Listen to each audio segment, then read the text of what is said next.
국제 관광객들이 한국에 열광하고 있다. 한편의 평범한 여행 브이로그가 예상치 못하게 폭발적인 반응을 일으키며 한국 소셜미디어 전반에 큰 파장을 불러일으켰다. 한 스페인 커플이 양가 부모님을 모시고 부산으로 여행을 와서 숙소를 잘못 예약했다는 줄 알고 떠나려던 순간 문이 열리는 찰나 모두가 숨을 멈췄다. 그것은 저가형 에어비앤비가 아니라 LCT 랜드마크 타워 꼭대기에 자리한 5성급 호텔 스위트룸이었다. 이 영상이 전 세계로 확산된 이유는 사치나 화려함 때문이 아니라 사람들이 화면을 통해 한국 경험 속에서 느껴지는 따뜻함과 섬세함을 직접 목격했기 때문이다. 많은 여행자가 이를 외부인으로 대우받는 것이 아니라 가족처럼 환대받는 느낌이라고 표현했다. 가족 모두가 LCT 랜드마크 타워의 고층 객실에 들어서서 이곳이 평범한 숙소가 아니라 5성급 호텔임을 깨닫는 순간 시청자들에게 전해진 감동은 화려함에서 비롯된 것이 아니었다. 어리둥절함에서 시작해 환희로 터져 나오고 결국 가족이 함께 나누는 행복으로 이어지는 자연스러운 반응 자체가 감동의 핵심이었다. 한국 소셜미디어 이용자들이 강하게 반응한 이유도 이 장면이 자랑하기 위한 숙소 공개가 아니라 진심 어린 감정을 품은 다정한 깜짝 선물처럼 느껴졌기 때문이다. 물질적 가치보다 함께 나눈 기쁨이 더 소중하게 전해지는 순간이었다. 여기서 주목할 점은 화려함이 아니라 기쁨이 정확한 순간에 건네졌다는 사실이다. 많은 한국 시청자들은 이 영상을 보며 호텔 자체보다 행복에 퍼져나가는 감정의 분위기에 더 크게 반응했다. 스페인어가 정말 아름답네요. 가족 모두 낙천적이고 따뜻해서 보기 좋아요. 부모님께 한국 음식이 잘 맞는다고 해주셔서 감사합니다. 저도 한국 사람인데 당신이 행복해 보이니까 정말 기쁩니다. 부모님을 꼭 잘 챙겨드리세요.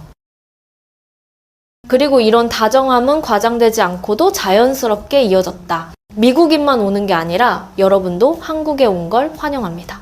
이러한 환대는 오늘날 관광 경험이 조용히 변하고 있음을 보여준다. 사람들은 목적지의 겉모습이 아니라 그 안에서 느끼는 인간적인 온기를 기억한다. 엄마가 밤바다 풍경을 보고 살짝 눈시울을 붉히는 장면은 숙소 소개가 아니라 가족의 서사가 되어버렸다. 그래서 이 영상은 예쁜 풍경이 아니라 따뜻한 마음으로 퍼져나갔다.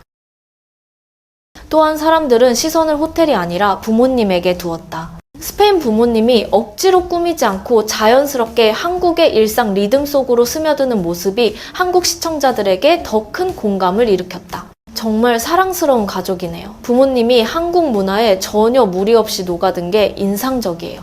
이러다 부모님이 스페인에서 감자탕 가게 차릴 것 같아요. 시청자들은 비싸서 부럽다가 아니라 따뜻해서 좋다고 반응했다. 저도 괜히 따라웃게 되네요. 너무 보기 좋아요.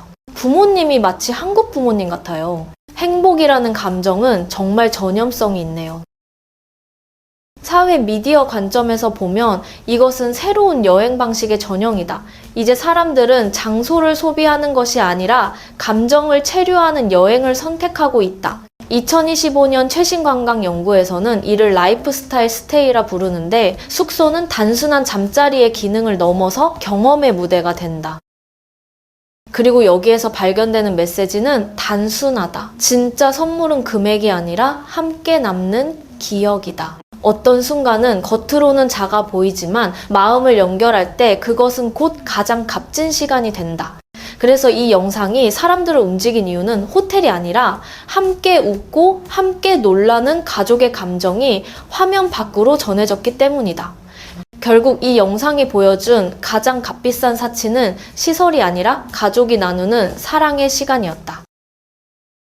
이 가족이 경험한 감동은 객실이나 편의시설에서 끝나지 않았다. 그들을 더욱 강하게 사로잡은 것은 단순 방문객이 아니라 그곳의 일부가 된 것 같은 감각이었다. 30층 높이에서 내려다보는 바다를 배경으로 아이가 처음으로 물놀이를 하는 순간 로맨틱한 저녁 식사와 5성급 조식 뷔페에 연신 감탄하며 즐거워하는 모습들은 이 여행이 단순한 휴가가 아니라 잠시 머무는 꿈에 가까운 시간임을 보여주었다. 많은 서구권 여행객이 이 경험을 고급 서비스가 아니라 자연스럽게 배려받는 느낌이라고 표현하는 이유도 여기에 있다. 인파로 가득 찬 유럽식 대규모 관광에서는 좀처럼 느끼기 어려운 종류의 환대다. 흥미로운 점은 한국 시청자들의 시선을 사로잡은 결정적 순간, 이 화려한 환경이 아니라 가장 소박한 장면이었다는 것이다. 바로 스페인 부모님이 한국 사람처럼 밥을 먹는 모습. 한 댓글은 이렇게 말한다. 외국인이 볶음밥을 저렇게 싹싹 긁어먹는 건 처음 봐요. 진짜 맛있게 드셨네요. 또 다른 사람은 친근한 정서를 나누며 말했다. 보는 순간 알겠네요. 정말 한국 음식이 입맛에 맞으신 것 같아요.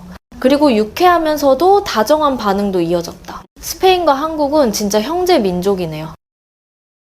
여기서 중요한 건 음식 자체가 아니라 아주 작은 행동 하나가 만들어낸 문화적 거리의 단축이다. 현지인처럼 먹는 그 순간은 단순한 모방이 아니라 연결의 신호가 되었다. 시청자들은 여행객이 서비스를 소비하는 대신 한국의 일상에 참여하고 있다는 느낌을 받았다. 그래서 일부 댓글은 관광을 넘어 관계의 가능성까지 언급한다. 한국 음식과 문화를 잘 소개해줘서 고마워요. 부모님도 정말 좋아하시는 것 같아요.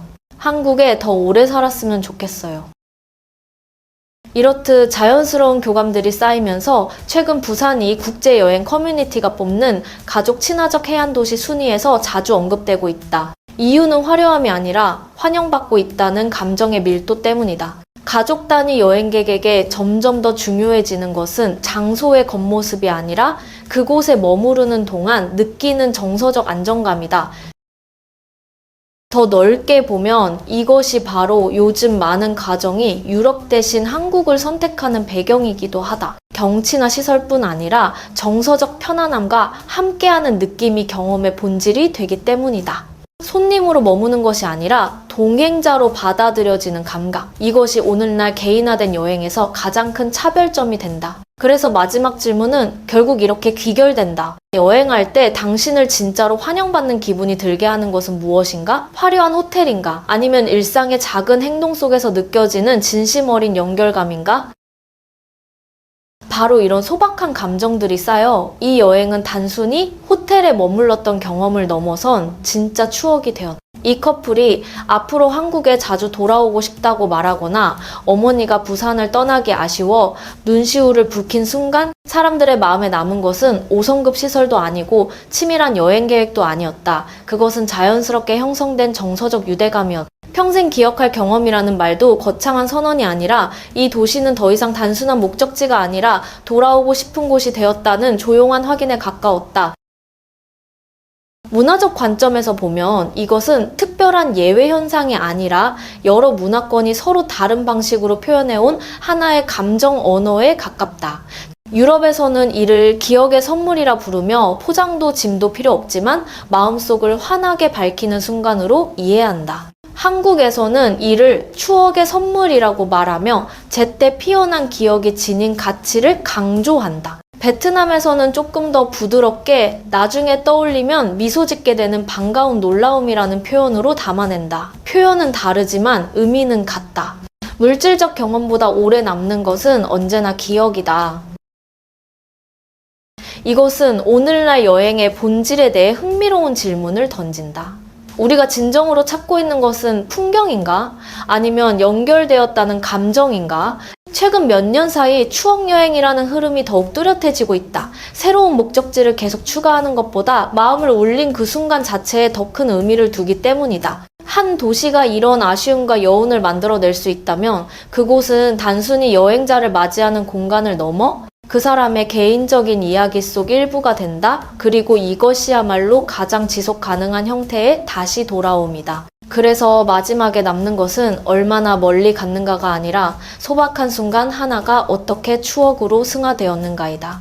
부산을 떠나는 그 순간 가족이 품에 안고 간 것은 해안도시의 풍경이 아니라 한때 내가 머물렀고 속했던 곳이라는 감정이었다. 아주 짧았지만 오래도록 기억될 만큼 충분히 깊었던 시간이다.